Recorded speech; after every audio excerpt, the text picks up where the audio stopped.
يا أيها الذين آمنوا كتب عليكم الصيام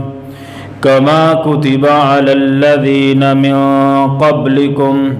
لعلكم تتقون قال النبي صلى الله عليه وسلم من صام رمضان إيمانا واحتسابا غفر له ما تقدم من ذنبه اللهم صل على محمد وعلى آل محمد كما صليت على إبراهيم وعلى آل إبراهيم إنك حميد مجيد اللهم بارك على محمد وعلى آل محمد كما باركت على إبراهيم وعلى آل إبراهيم إنك حميد مجيد رب اشرح لي صدري ويسر لي أمري واحلل عقدة من لساني يفقهوا قولي رب زدني علما رب زدني علما رب زدني علما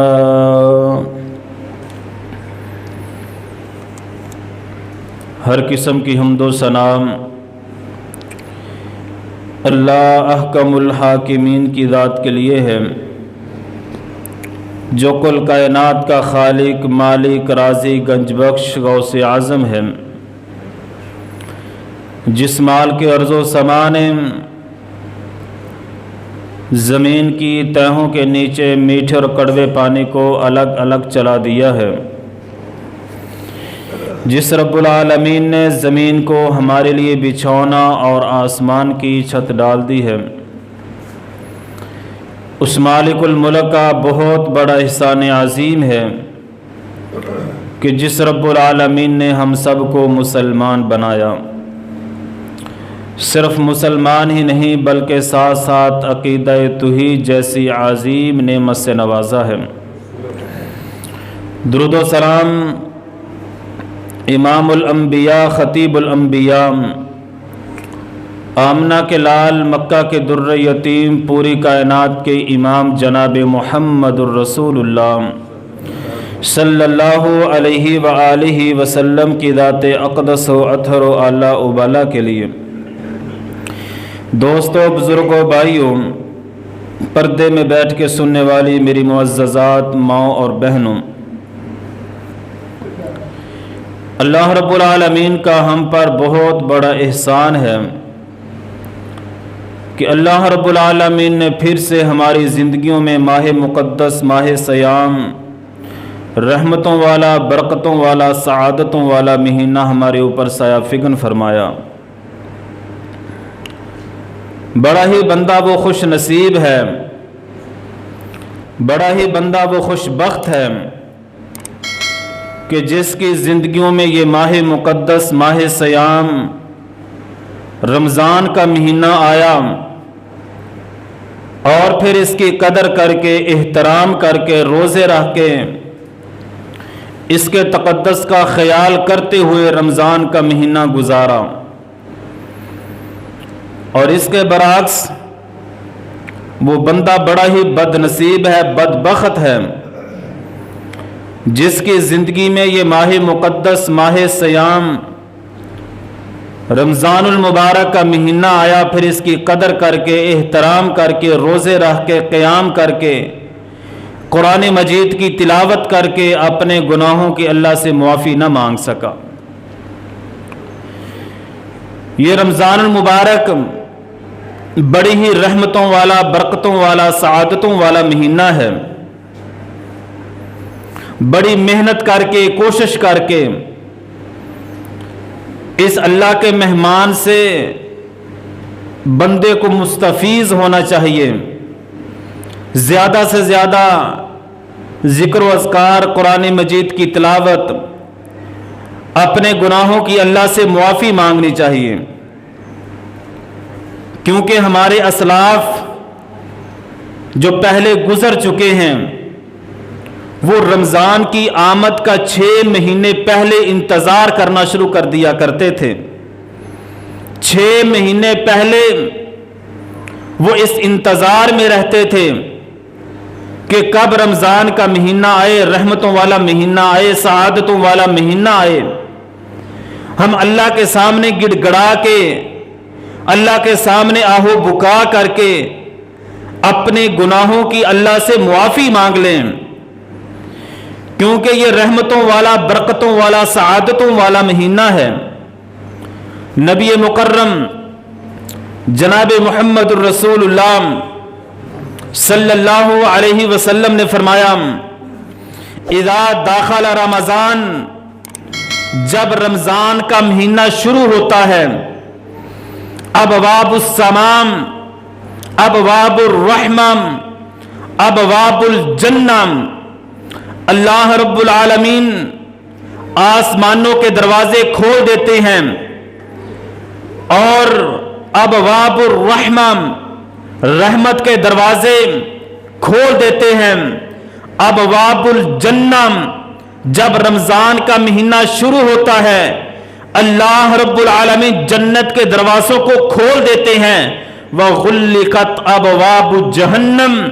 مال کے ارض و سماء جہنم کے دروازوں کو بند کر دیتے ہیں۔ اور اللہ رب العالمین ایک ہم پر یہ احسان کرتے ہیں، وسلسلۃ الشیاطین، مال کے ارض و سماء جو بڑے بڑے شیطان، سرکش ابلیس ہوتے ہیں، مال کے کائنات ان کو زنجیروں کے ساتھ جکڑ دیتے ہیں، بند کر دیتے ہیں، اور آواز دینے والا یہ آواز دیتا ہے، منادی کرنے والا یہ منادی کرتا ہے، یا باغی الخیر اقصر، اے نیکیاں کرنے والے، اے اچھائی والے کام کرنے والے، یہ رمضان کا مہینہ آ چکا ہے، اپنی نیکیوں میں زیادہ کر اور زیادہ آگے بڑھ۔ اور دوسرا منادی کرنے والا، آواز دینے والا یہ آواز دیتا ہے، وَيَا بَاغِيَ الشَّرِّ أَقْبِلْ، اے گناہ کرنے والے، اے بغاوتیں کرنے والے، اپنی منمانی کرنے والے، دن رات اللہ کی نعمتوں کو کھا کھا کے نہ شکری کرنے والے، اللہ کی بغاوتیں کرنے والے، اللہ کی نافرمانیاں کرنے والے، وَيَا بَاغِيَ الشَّرِّ أَقْبِلْ، یہ رمضان کا مہینہ شروع ہو چکا ہے، اللہ کا مہمان آ چکا ہے، اللہ کا مہمان سعادتوں والا آ چکا ہے، باز آ جا، رک جا، دن رات اللہ کی نعمتوں کو کھا کھا کے نہ شکری کرنے والے، اپنی من مانی کے ساتھ زندگی بسر کرنے والے، یہ اللہ کا مہمان آ چکا ہے، اس کے تقدس کا خیال کر اور اپنے گناہوں کی اللہ سے معافی مانگ لے۔ یہ رمضان ہم سے کیا تقاضا کرتا ہے، یہ رمضان ہم سے کیا چاہتا ہے؟ صبح سے لے کر شام تک ہم بھوکے پیاسے رہتے ہیں، بھوک پیاس برداشت کرتے ہیں، اللہ کو مقصود کیا ہے؟ اللہ کیا ہم سے چاہتے ہیں؟ بھوک پیاس برداشت کر کے اللہ کو ہم سے کیا مقصود ہے؟ رمضان ہم سے کیا چاہتا ہے؟ رمضان ہماری کیسی تربیت چاہتا ہے؟ غور ہم نے اس بات پر کرنا ہے، توجہ اس بات پر دینی ہے کہ آیا صبح سے لے کر شام تک میں بھوکا پیاسا رہتا ہوں، بھوک برداشت کرتا ہوں، پیاس برداشت کرتا ہوں، اللہ کے کہنے پر حلال و حرام کی تعمیز شروع کر دیتا ہوں؟ اللہ ہم سے کیا لینا چاہتا ہے؟ میرے محترم عزیز بھائیوں، مالک کائنات قرآن مجید میں ارشاد فرماتے ہیں، غور کرنا، اللہ رب العالمین فرماتے ہیں، یا ایھا الذین آمنوا کتب علیکم الصیام کما کتب علی الذین من قبلکم لعلکم تتقون، اے ایمان والو تمہارے اوپر روزوں کو فرض کر دیا ہے، کما کتب علی الذین من قبلکم، جس طرح پہلی امتیں گزر چکی ہیں، پہلے انبیاء آئے چلے گئے، پہلی امتیں آئیں چلی گئی. لعلکم تتقون، روزے ان پر بھی فرض تھے. کس لیے فرض تھے؟ مقصد کیا ہے؟ اللہ کیا لینا چاہتا ہے؟ اللہ کا مقصود یہ ہے لعلکم تتقون، تم حلال و حرام کی تمیز کرنا شروع کر دو. لعلکم تتقون، تمہارے دلوں میں اللہ کا ڈر، خوف خدا، خشیت الہی پیدا ہو جائے. اگر روزہ رکھنے کے ساتھ دل میں اللہ کا ڈر پیدا نہ ہوا، روزہ رکھنے کے ساتھ اپنی آنکھوں میں حیا پیدا نہ ہوا، روزہ رکھنے کے ساتھ زبان کو صحیح استعمال نہ کیا، روزہ رکھنے کے ساتھ اپنے کانوں کا صحیح استعمال نہ کیا، روزہ رکھنے کے ساتھ اپنے دل کا صحیح استعمال نہ کیا، روزہ رکھنے کے ساتھ اپنے ہاتھوں کو صحیح استعمال نہ کیا، روزہ رکھنے کے ساتھ اپنے ٹانگوں کا صحیح استعمال نہ کیا، روزہ رکھنے کے ساتھ میرے محترم عزیز بھائیوں دل میں خواہشات پر کنٹرول نہ کر سکے، یہ صبح سے لے کر شام تک بھوک پیاس بندہ برداشت کرتا رہے، شام کو بھوک اور پیاس کے علاوہ انسان کو کچھ نہیں ملے گا. یہ روزہ ہماری تربیت کرتا ہے، یہ روزہ ہمیں کچھ دینے کے لیے آتا ہے کہ اے بندے تو نے روزہ رکھا ہوا ہے، صبح سے لے کر شام تک بھوک پیاس برداشت کیے جا رہا ہے، لیکن روزہ رکھنے کے بعد زبان پر کنٹرول نہ کیا، روزے کا کوئی فائدہ نہیں ہے. یہ روزہ ہماری زبان ٹھیک کرنے کے لیے آتا ہے، زبان کو درست کرنے کے لیے آتا ہے. میرے محترم بھائیو، 2-4 آدمی جمع ہو جائیں، تیسرے کی چغلی ہوتی ہے، غیبت ہوتی ہے، دوسرے اپنے مد مقابل بھائی کی عزت کو پامال کیا جاتا ہے، اس کی عزت کو تار تار کیا جاتا ہے،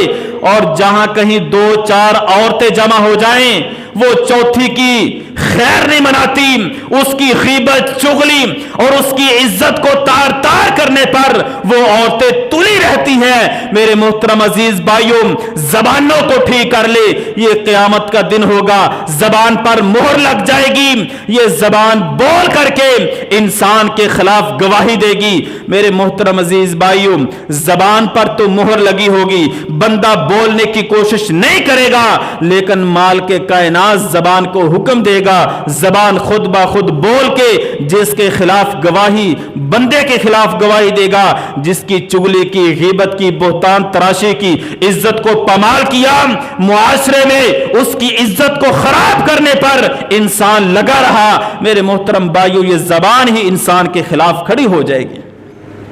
یہ روزہ ہمیں زبان ٹھیک کرنے کے لیے آتا ہے، زبان سے بہتان تراشی، زبان سے چغلی، زبان سے غیبت، زبان سے بہتان تراشی. میرے محترم عزیز بھائیو زبان کو ٹھیک نہ کیا، یہ رمضان آیا گزر گیا، پھر بھی آئے گا چلا جائے گا، تو ہم تربیت حاصل نہ کر سکے تو ہم سے بڑا بدبخت انسان کون ہو سکتا ہے. یہ زبان